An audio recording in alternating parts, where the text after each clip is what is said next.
Before big bang কি situation ছিল সেই সম্পর্কে কি আমরা কিছু ধারণা এখনো করতে পেরেছি? ইউনিভার্স যেটুকু এক্সপ্যান্ড করছে সেটাই ইউনিভার্স, মানে ও নিজেকেই এক্সপ্যান্ড করতে করতে যাচ্ছে। তার বাইরেটা অ্যাবসলিউট জিরো। তার বাইরে বলে কিছু নেই স্যার, এনার্জি তো জিরো থেকে হওয়াটা সম্ভব নয়। এই যে আদিম এনার্জির সোর্স, এটা সম্পর্কে কোনো কি কনসেপশন বা ধারণা আছে? এনার্জি থেকে বিগ ব্যাংটা হলো বা মাসে কনভার্ট হলো, এই এনার্জিটা আমরা কোথা থেকে পেলাম?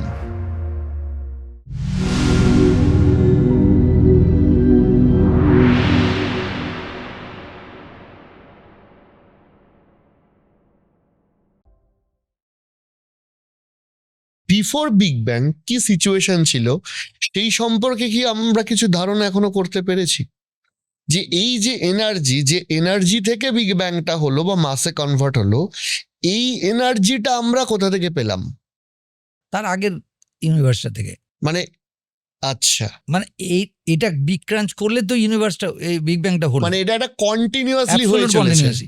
তা না হলে আপনি একটু আগে যেটা জিজ্ঞেস করছিলেন, একটা এম্বারাসিং কোশ্চেন হয় যে টাইম টি ইকুয়াল টু জিরোর আগে কি ছিল, কিংবা স্পেস। এই যে ইউনিভার্সটা এক্সপ্যান্ড করছে, কার মধ্যে এক্সপ্যান্ড করছে? দেখুন, আপনি এন্টায়ার যেটা জানেন সেটাই তো ইউনিভার্স। এবার সে তো আর কারোর দিকে, আর কারোর মধ্যে সে ঢুকতে পারে না। মনে করুন আমি আপনাকে বলছি, আপনি স্পেসটা নিজে বানাতে যাচ্ছেন। আপনি ইউনিভার্সের যে স্পেস যেটা বাড়ছে, এক্সপ্যান্ড করছে, এবার আপনি জিজ্ঞেস করতে পারেন এই এক্সপ্যান্ড করে যাচ্ছে কোথায়? উত্তরটা হচ্ছে যে ইউনিভার্স যেটুকু এক্সপ্যান্ড করছে সেটাই ইউনিভার্স, মানে ও নিজেকেই এক্সপ্যান্ড করতে করতে যাচ্ছে। তার বাইরেটা অ্যাবসলিউট জিরো। তার বাইরে বলে কিছু নেই, তার বাইরে বলে কিছু নেই। আপনার স্পেস টাইম ওখানেই শেষ হচ্ছে এবং সে নিজের স্পেস টাইম বানাতে যাচ্ছে। এবার আপনি যদি বলেন টি ইকুয়াল টু জিরোর নিচে বিফোর কি ছিল, টি ইকুয়াল টু জিরোর আগে কিছু ছিল না, আমি যদি ক্লাসিক্যাল সেন্সে বলি, কারণ সেখানে টাইমটা একবার করে বাড়ছে, একবার করে কমছে। মনে করুন এই টিউবলাইটের একটা ডাইমেনশন দেখুন ছোট, গোল, ঘোরে। আরেকটা ডাইমেনশন দেখবেন লম্বা। টিউবলাইটটা লম্বা। এবার আপনি চিন্তা করুন টিউবলাইটটা একদম পাতলা চুলের মতো, তাহলে এই ডাইমেনশনটা, এদিকে একটা ডাইমেনশন তো আছে, কয়েক মাইক্রন হলেও তো আপনি ঘুরে আসতে পারছেন না। আগে টাইমটা এরকম ছিল, মানে টাইমটা বাড়ছে কমছে কন্টিনিউয়াসলি, কিন্তু একটা দিকে এগোচ্ছে না। যদি না এগোয় তাহলে সেটা তখন ডাইমেনশনে পরিণত হয়নি। টিউবলাইটের এই টাইমটা কি মাসের সাথে কানেক্টেড, যে যেখানে মাস সেখানেই টাইম? মাসের সঙ্গে না, এবার এটাকে বলে টাইম, এটাকে আমরা অ্যাকচুয়ালি আমরা বলি একটা এমবেডিং, মানে আপনি ইউনিভার্সটা মাস টাইম ছাড়াও চলতে পারে। এটা আপনার সুবিধার জন্য, আপনি ম্যাথামেটিক্যাল সুবিধার জন্য এগুলো বসিয়েছেন। ইউনিভার্স এগুলোকে কেয়ার করে না, বুঝতে পেরেছেন তো? এবার মাস আর টাইম না থাকলেও যেটা কেয়ার করে সেটা হচ্ছে ফিজিক্যাল ল। ফিজিক্যাল লতে কিন্তু টাইমের কোনো দরকার নেই। ফিজিক্যাল ল যেটা দরকার আছে বলে এন্ট্রপি যেন বাড়ে, অর্থাৎ ডিসঅর্ডারলিনেস যেন বাড়ে। একটা কাপকে আপনি ভেঙে ফেলে দিলেন, আপনি রিয়ালি দেখেছেন ওটা চুপচাপ এসে আবার একটা কাপে পরিণত হয়ে গেল। অর্থাৎ আপনি ওয়ান ওয়ে সিস্টেম দেখছেন, একবার ভেঙে ফেলার পরে আপনি দেখবেন না যে ও আবার গোটা হলো। এই যে আপনি ডিসঅর্ডারলি করলেন, এটা দিয়ে আপনি এন্ট্রপিটা বাড়িয়ে দিলেন মহাবিশ্বের। এবং সেকেন্ড ল অফ থার্মোডাইনামিক্স বলছে যে ইউনিভার্স সবসময়তেই এন্ট্রপি বাড়ানোর দিকে আছে।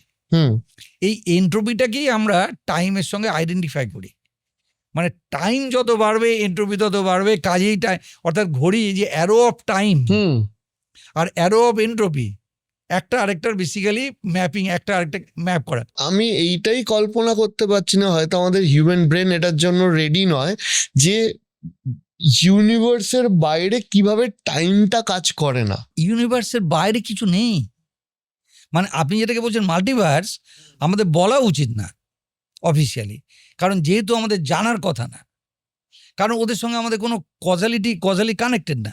এবার আপনার হাতে ঘড়ি, আপনার হার্টবিট হয়, কাজে আপনার টাইমের একটা কনসেপ্ট আপনার দরকার। সে মিনিটে কভার করে হার্টবিট হচ্ছে। আপনি 1 মিটার লম্বা, আপনার টাইমে লেংথের দরকার পড়ে, আপনি এদিক যাবেন 1/2 কিলোমিটার, ওদিক যাবেন 1 কিলোমিটার। কিন্তু ইউনিভার্সের জন্য কিন্তু এগুলো দরকার ছিল না। ইউনিভার্সকে বোঝার জন্য আপনি এই স্পেস টাইমের এই গ্রিডগুলো ফেলেছেন। এবার গ্রিডগুলো ফেলেছেন এমন করে, ইন্টারেস্টিং ব্যাপারটা বলছি, যেমন আপনি তো জানেন একটা স্ট্যান্ডার্ড একটা অ্যানালজি আছে যে বেলুনের গায়ে যদি আপনি ডট দিয়ে দেন, বেলুনটা ফোলাতে গেলে ডটগুলো দূরে চলে যায়। এবার পয়েন্টটা হচ্ছে, এবার আমরা যেটাকে বলি যে এই যে এটা এমবেডেড, অর্থাৎ ইউনিভার্সের মধ্যে একটা আমি স্পেস টাইমটাকে এমবেড করেছি এবং একটা গ্যালাক্সিকে আমি এক একটা জায়গায় বসিয়ে দিয়েছি।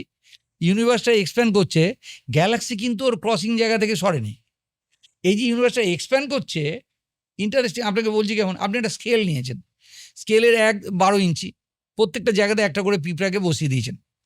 এবার আপনি যখন স্কেলটাকে টানছেন দেখবেন পিঁপড়া কিন্তু ওই 1 ইঞ্চি 2 ইঞ্চির গায়েই বসে আছে। এই যে ইউনিভার্সটা বাড়ছে, গ্যালাক্সিগুলো নিজের জায়গা পরিবর্তন করছে না,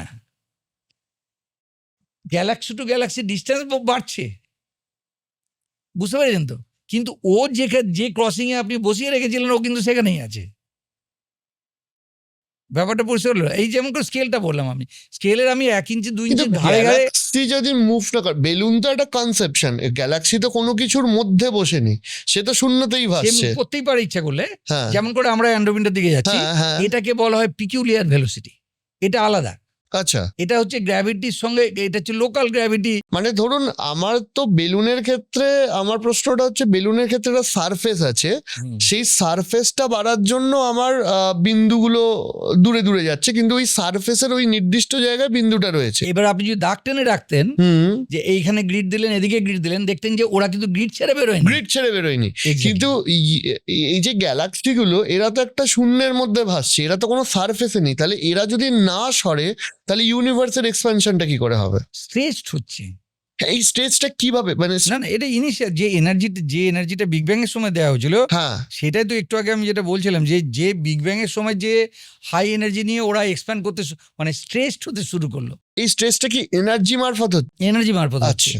এবং এই স্ট্রেচটা থামবে তখনই যদি ইউনিভার্সের টোটাল মাসটা এমন হয় যে এদের ভেলোসিটিটা এসকেপ ভেলোসিটি থেকে কম বেরোতে পারছে না। বেরোতে পারছে না। আপনি এক গাদা ঢিল নিয়েছেন, ঢিলটা ছুঁড়েছেন, ঢিলগুলো যদি সবাই আপনার কাছে ফিরে আসে তাহলে ওরা বেরোতে পারলো না।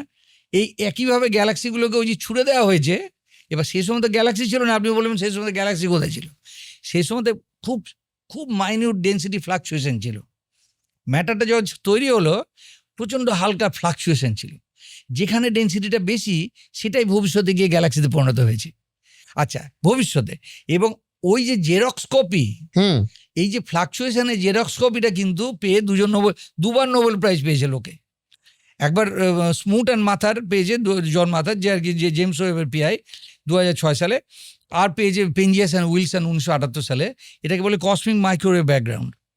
এই যে কসমিক মাইক্রোওয়েভ ব্যাকগ্রাউন্ডটা, অর্থাৎ যে রেডিয়েশনটা মহাবিশ্বের গোড়া থেকে আসছিল, সেই রেডিয়েশনটা তখন ম্যাটারের সঙ্গে কথা বলছিল, মানে ইন্টারাকশন চলছিল খুব স্ট্রংলি।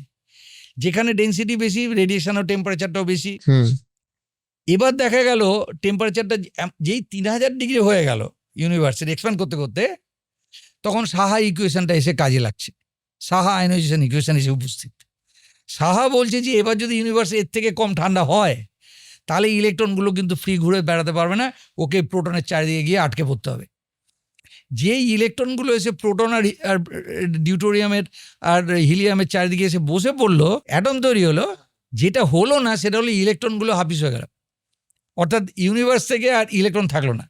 ইলেকট্রন না থাকলে কার ক্ষতি? ফোটনগুলো কিন্তু শুধু ইলেকট্রনকে দেখতে পায়, কারণ ইলেকট্রনগুলো যেহেতু হালকা, ইলেকট্রন যেহেতু খুব মোবিলিটি খুব হাই, ফোটনগুলো ওদের সঙ্গে ইন্টারাক্ট করে, একে বলি আমরা কম্পটন স্ক্যাটারিং। 3000 ডিগ্রি অবধি ফোটন এর পুরো ইনফরমেশন আছে ম্যাটার কিভাবে বিহেভ করছে। যেই 3000-এ কমে গেল, ফোটনগুলো ফ্রি হয়ে গেল, কারণ ওরা আর ইলেকট্রন পাচ্ছে না স্ক্যাটার করার জন্য। এবার কি অবস্থা হলো বলুন? এই টাইমটাকে আমরা বলি ডিকাপলিং, এরা অফ ডিকাপলিং। এটা হয়েছিল ইউনিভার্স তৈরির 380,000 বছর পরে। ইউনিভার্সের বয়স তখন মাত্র 380,000 বছর। সেই সময়তে হঠাৎ দেখে ফোটনগুলো যে আমার কোনো ইলেকট্রন নেই যার সঙ্গে আমি স্ক্যাটার করব, ঠিক আছে? তারপর থেকে ওরা অনাথ। যত ইউনিভার্সটা বাড়ছে ওদের ওয়েভলেংথটা আস্তে আস্তে বাড়ছে, আস্তে আস্তে ঠান্ডা হয়ে যাচ্ছে। এখনকার টেম্পারেচার মাত্র 2 ডিগ্রি, 2.7 ডিগ্রি, যেটাকে আমরা কসমিক মাইক্রোওয়েভ ব্যাকগ্রাউন্ড বলি। টেম্পারেচার তো না হয় বোঝা গেল কেন কম, কিন্তু আপনি যদি ম্যাপিং করেন যে কোনখানটা বেশি কোনখানটা কম, একটু টেম্পারেচারের ফ্লাকচুয়েশন পাবেন। এই ফ্লাকচুয়েশনটা কিন্তু সেই প্রাইমোরিয়াল ফ্লাকচুয়েশন, সেই ম্যাটারের ফ্লাকচুয়েশনের জেরক্স কপি। বুঝতে পারছেন ব্যাপারটা কি বলছি? ওই সময়তে ম্যাটার যেভাবে ফ্লাকচুয়েটেড অবস্থাতে ছিল, হুম। তার সঙ্গে যেহেতু ফোটন ইন্টারাক্ট করছিল, ম্যাটার তো আর চেঞ্জ হচ্ছে সম্পূর্ণ অন্যভাবে, ফোটনগুলো বেরিয়ে চলে এলো, ওই ফ্লাকচুয়েশনটা এদের গায়ে ইমপ্রিন্টেড থাকলো। আচ্ছা। ফলে আমি এখন যখন দেখতে পাচ্ছি কসমিক মাইক্রোওয়েভকে প্লট করছি, দেখতে পাচ্ছি কোথাও গরম কোথাও ঠান্ডা, এই সামান্য গরম ঠান্ডা জেনারেলি 2.73 ডিগ্রি কেলভিন, কিন্তু +-10⁻⁴ ডিগ্রি, 0 এইটুকু। তার গায়ে ইমপ্রিন্টেড আছে কারা কারা ভবিষ্যতে গ্যালাক্সি হতে চলেছে, এবং দেখা যাচ্ছে সত্যি সত্যি গ্যালাক্সি ডিস্ট্রিবিউশনটা ওই রকম। অর্থাৎ এই কারণে বলি আমরা যে বিগ ব্যাংটা অ্যাবসলিউট ট্রাস্টেবল মডেল, যে বিগ ব্যাং বলে একটা ঘটনা ছিল, গরম থেকেই শুরু হয়েছে ইউনিভার্সটা। সেই সময়তে যেটুকু হাইড্রোজেন, এখন মনে করুন যে কোনো 100 গ্রাম আপনি নিয়েছেন ইউনিভার্সের, যে কোনো এক জায়গাতে খামচি করে নিয়েছেন 100 গ্রাম ইউনিভার্স, ঠিক আছে, তার মধ্যে দেখবেন 75 গ্রাম হাইড্রোজেন, 25 গ্রাম হিলিয়াম, যে কোনো ডিরেকশন থেকে নিন আচ্ছা। টিপিক্যালি। এবার আপনি যদি সোনার খনিতে গিয়ে পাবেন না, কিন্তু অন অ্যান অ্যাভারেজ বলছি আমি, এবং এইটুকুই মাত্র তৈরি হয়েছে এক্স্যাক্টলি বিগ ব্যাংয়ে। অর্থাৎ বিগ ব্যাং যেটা বলেছে যে এই রেশিও হওয়া উচিত হাইড্রোজেন এবং হিলিয়ামের, সেই রেশিওই আপনি দেখতে পাচ্ছেন ইউনিভার্সের সবকটা কোণে। স্যার, আমার লাস্ট একটা প্রশ্ন আছে, এরপরে ডেফিনেটলি আপনাকে আরো বেশ কয়েকবার জ্বালাবো এইগুলো নিয়ে জানার জন্য। সেটা হচ্ছে যে এনার্জি যেখান থেকে মানে বা যেখান থেকে বিগ ব্যাংটা হলো, বা এই যে বিগ ক্রাঞ্চের দিকে এগোচ্ছে, আবার বিগ আবার ব্যাং Big Bang হবে, ইউনিভার্স কোলাপস করছে বা আবার হচ্ছে Cyclical. সাইক্লিক্যাল। স্যার, এনার্জি তো জিরো থেকে হওয়াটা সম্ভব নয়। এই যে আদিম এনার্জির সোর্স, এটা সম্পর্কে কোনো কি কনসেপশন বা ধারণা আছে? না, এই প্রশ্নটা কি আদৌ ভ্যালিড সেটা আমরা আদিম কথাটা কাকে বলে? হ্যাঁ, আপনাকে বুঝতে হবে যে আদি, অন্ত, নিত্য, শাশ্বত, এই যে 4টে শব্দ ব্যবহার করি আমরা সংস্কৃতিতে, প্রত্যেকটার ইম্পর্টেন্ট মানে আছে। হুম। এবার আদিম মানে হচ্ছে মানে যে অ্যাবসলিউট গোড়াতে আপনি যেটা জিজ্ঞেস করলেন, তাহলে আপনি তার মানে কোনো জায়গা থেকে শুরু করতে চাইছেন। হুম। আমি বলছি সেখানে কোনো কিছু শুরু বলে কিছু নেই। যেটুকু এনার্জি ছিল সেটুকুই আছে, খালি একবার করে এই ফর্মে ফর্ম যাচ্ছে, বদলাচ্ছে, ফর্ম বদলাচ্ছে। কিন্তু এই এনার্জিটার শুরুই নেই, মানে এনার্জিটা তো কোনো জায়গা থেকে সৃষ্টি হয়েছিল নাকি, সেটার কনসেপশনটাই আমাদের কাছে না, ক্লিয়ার না। এটা সেটা কনসেপশনটাকে জন্য আমরা বলি যেমন স্বয়ম্ভু, ক্ষুদা, খুদ নিজে নিজেই হয়েছে, স্বয়ম্ভু যে বলে নিজে নিজেই ফর্ম করেছে। ফিলোসফিক্যাল, Philosophically সায়েন্টিফিক্যাল কিছু। সায়েন্টিফিক্যালি একটা দেখুন, ইউনিভার্স যদি এনার্জি না থাকতো তাহলে তো আপনি এনার্জির কোনো কিছু এনার্জেটিক কিছু তৈরি করতে পারতেন না। একদম জিরো এনার্জি ইউনিভার্সটা খুব বোরিং ইউনিভার্স হবে। হুম। তাই একটা মানে এটা যে এনার্জি কিছু ছিল, সেই কারণেই এত ডিসকাশন চলছে। হুম, হুম, হুম, এবার হুম, যদি ধরুন একটা ইউনিভার্সের কোনো এনার্জি ছিল না, তাকে নিয়ে আমরা ডিসকাস করতাম না, কারণ হুম। কিছুই তৈরি হতো না সেখান থেকে, তাই না? ফলে আমার যেটা মনে হয় যে ইউনিভার্সের যে এনার্জিটুকু আছে সেটা কনজার্ভড অবস্থাতেই আছে। এবার আপনি যে মনে করছেন আপনি নিউক্লিয়ার এনার্জি থেকে রিলিজ করছেন, তৈরি করছেন ইত্যাদি, এগুলো লোকালি একটা যে ফর্ম থেকে আরেকটা ফর্মে কনভার্ট করছেন, হুম, হুম, হুম, হুম। কিন্তু এই টোটাল এনার্জিটা সবসময়তেই ছিল, এবং আদিম বলে কিছু হতে পারে না। মানে তার আদিম মানেই আপনি মানে এখন অব্দি সায়েন্টিফিক্যালি এই এনার্জিটা কনস্ট্যান্ট, এটা ছিলই। এটা সবসময়তেই ছিল, এবং এটা কবে থেকে শুরু হলো প্রশ্নটা ঠিক লিগ্যাল প্রশ্ন না, মানে আপনার এটা ঠিক প্রশ্ন না, সায়েন্টিফিক প্রশ্ন না। কারণ এই প্রশ্নটা ঠিক, কারণ এনার্জি তো আপনি সৃষ্টি করতে পারেন না, হ্যাঁ, সেটাই সেটাই ফলে সেটাই এটাকে তো থাকতে হবে।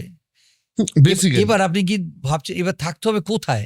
আপনি ভাবছেন বোধহয় এত বড় একটা জায়গার মধ্যে এইটুকু জায়গায় আছে, কিন্তু আমি বলছি যেটুকু জায়গায় আছে ওইটুকু জায়গায় সব, মানে আপনি ওইটুকু জায়গার বাইরে ভাবতে চেষ্টাও করবেন না।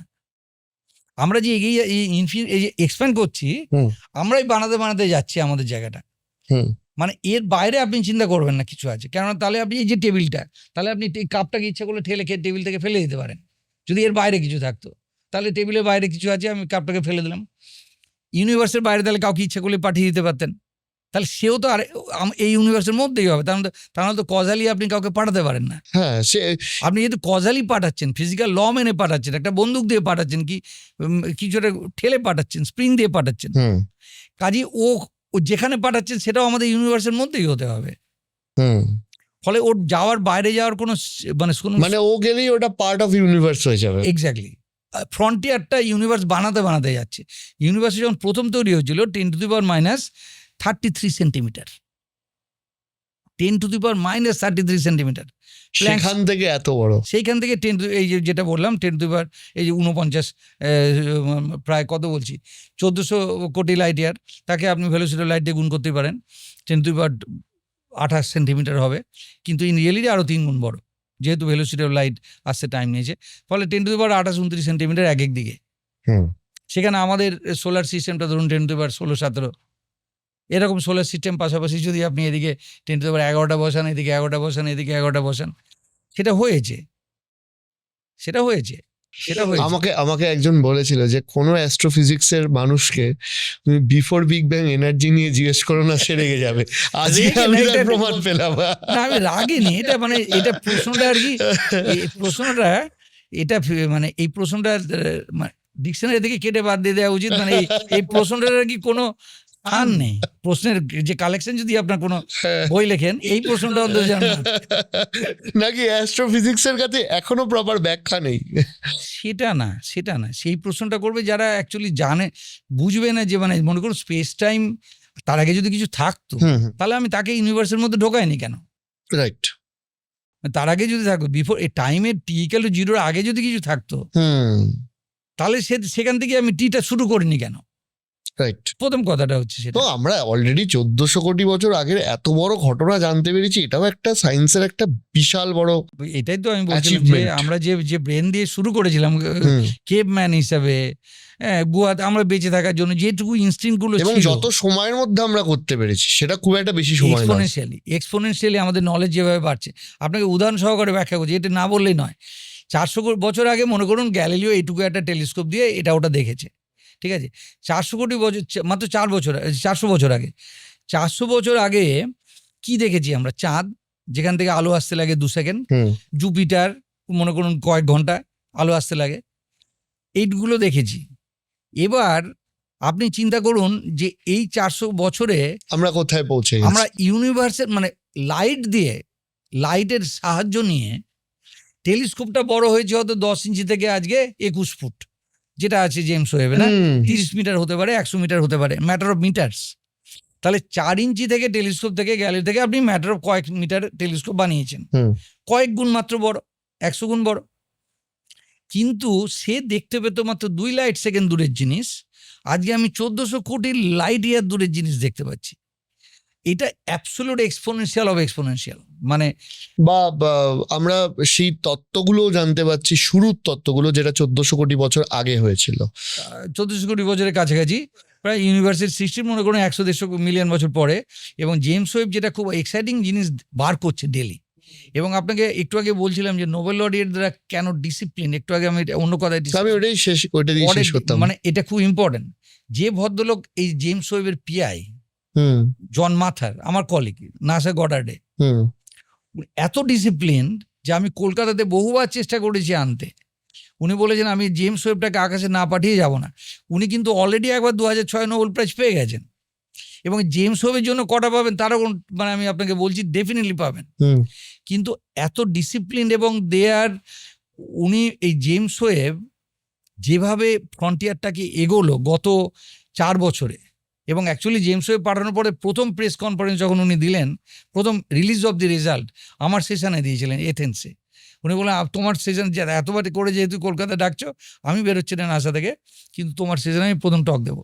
যে কসপার মিটিংয়ে, কসপার একটা কমিটি ফর স্পেস রিসার্চ, খুব বিখ্যাত মিটিং হয় প্রত্যেক 3 বছর পর পর, তো এই 2 বছর পর পর জন মাথার এই জেমস ওয়েব যেভাবে আমাদের ফ্রন্টিয়ারটাকে এগিয়ে নিয়ে গেছে, আমাদের থিওরি পুরো পাল্টে গেছে এখন। আগে আমরা ভাবতাম যে বোধহয় অন্তত পক্ষে 50 থেকে 100 কোটি বছর পরে তৈরি হয়েছে তারা। আগে সেই তারাগুলো গ্যালাক্সি ফর্ম করেছে, তারপরে ওদেরকে মনে হয় ব্ল্যাক হোলগুলো ফর্ম করেছে, তারপর গ্যালাক্সি ফর্ম করেছে, সেখানে আবার তারা হয়েছে। উনি অ্যাবসলিউটলি দেখা যায় না 100 কোটি বছরের মধ্যেই ওয়েল স্ট্রাকচার্ড স্পাইরাল গ্যালাক্সি। মানে একটা বাচ্চা ছেলে জন্মেছে মনে করুন 3 মাস বয়স, তার যদি এখন আপনি গোপ দাড়ি সমস্ত হয়ে যায় এবং আপনি তাকে দেখতে যেমন অড লাগবে, এমন গ্যালাক্সি আবিষ্কার হয়েছে যেটা ইউনিভার্সের জাস্ট 10 কোটি বছর পরে, 15 কোটি বছর পরে, অথচ তার অ্যাবসলিউট স্ট্রাকচারটা আমাদের মিল্কি ওয়ের মতো সুন্দর। এগুলো হচ্ছে ভাবাচ্ছে। এই কারণে রজার পেনরোজ, যেটা আজ থেকে না, আমার একটা ইন্টারভিউ পাবলিশ হয়েছিল টেলিগ্রাফে, উনি রেগুলার বলে যাচ্ছেন যে আমরা কিছু কিছু জিনিস দেখছি যেটা আগের আগের পূর্বজন্মের আমরা তার প্রমাণ পাচ্ছি। গ্যালাক্সিগুলোকে এখন দেখছি। আচ্ছা, তার আগের ইউনিভার্সে যে ইয়ন, উনি বলতেন ইয়ন, একটা ইয়ন থেকে আরেকটা ইয়নে যাচ্ছি আমরা, এখনো বলেন। বয়স বেড়ে গেছে বটে, কিন্তু ওনার স্ট্রেংথটা ওই দিকে আর কি, উনি অ্যাবসলিউটলি ফোকাসড এখন। যে উই আর 100% সার্টেন যে যেগুলো আমরা আকাশে দেখছি সবগুলোই এই ইয়নের না, আগের ইউনিটেরও কিছু আগের আছে। ইয়নের। এবং দিন 7 আগে একটা রেজাল্ট বেরিয়েছে খুব সুন্দর, গাদা গাদা গ্যালাক্সি অ্যাবসলিউট সার্কুলার ভাবে সাজানো, এক্স্যাক্ট সার্কেলে, হুম, কেউ এক্সপ্লেনেশন দিতে পারছে না। কিন্তু এটা সম্ভব একমাত্র যদি আগের ইয়নের জন্য হয়। মনে করুন একটা সে সময় বিগ ক্রাঞ্চের সময়তে অনেক বেশি কোলাপস হয়ে গেছিল ইউনিভার্সে, জিনিসগুলো অনেক বেশি সাজানো টাজানো ছিল। উনি এখন অ্যাকচুয়ালি আমরাও বিশ্বাস করতে শুরু করেছি, এটা বিশ্বাসের কথা না, এটা মোর এস্থেটিক্যালি কারেক্ট বলে মনে হচ্ছে। যে কেন শুরু হবে একটা টাইম, কেন স্পেস শুরু হবে, কেন কন্টিনিউটি থাকবে না, এটা কিন্তু স্টেডি স্টেটের থেকে আলাদা। স্টেডি স্টেট ইউনিভার্স অন্য কথা বলছি, আর একটা ডিফারেন্ট তত্ত্ব আসছে। ওটা অন্য জিনিস, ওটা পারফেক্ট কসমোলজিক্যাল প্রিন্সিপল। যে ন জায়তে মৃয়তে বা কথা চিন্নায়ং ভূত্তা ভবিতা না বানাবুয়া, মানে ওটা একটা আমাদের প্রিন্সিপাল থেকে নেওয়া হয়েছিল যে এটা জন্মানো উচিত না, মারাও যাওয়া উচিত না ইত্যাদি। এখানে কিন্তু সেটা না, এখানে আমরা বিগ ব্যাংয়ের প্রমাণ পেয়েছি, মানে কয়েকজন নোবেল প্রাইজও পেয়েছে এবং এস্টাবলিশড। কিন্তু একটা বিগ ব্যাংই শেষ কথা নয়, একাধিক সম্ভাবনা রয়েছে। এক্স্যাক্টলি। মানে এটা স্টেডি স্টেট না যে মানে চলতেই থাকবে একই জিনিস, দরকার পড়লে পার্টিকেল বানিয়ে নিও, কিন্তু সেটা না। এটাও চলতে আছে, কিন্তু বিগ ব্যাং আর বিগ ক্রাঞ্চের মধ্য দিয়ে পরপর